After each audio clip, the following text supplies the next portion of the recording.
Thank you sir. దీంతో పాటే మన ఈ రోజు ఇప్పుడే మన ప్రయారిటీ చూస్తే ఈ రోజు ఇక్కడ ఒక 16 మందిలు కొత్తగా జాయిన్ అవుతున్నారు. సో వాళ్ళకి శుభాకాంక్షలు. సో ఇదే రకంగా మన జిల్లాలో చూస్తే అన్ని స్కూల్స్ ఈ రోజు ఓపెన్ అవుతుంది. స్కూల్స్ ఓపెన్ అయ్యే ముందు మనం చాలా జాగ్రత్తగా తీసుకోవాలి. వాళ్ళందరికీ చెప్పడం జరిగింది, అంటే చాలా రోజుల నుంచి స్కూల్ మూసి ఉంటాయి.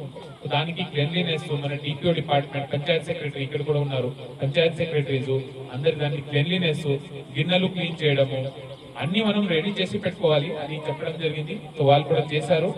ఈ రోజు చాలా పండుగ వాతావరణంలో అన్ని దగ్గర ఇక్కడే కాకుండా అన్ని చోట్ల కూడా ఈ రకంగానే అవుతున్నాయి.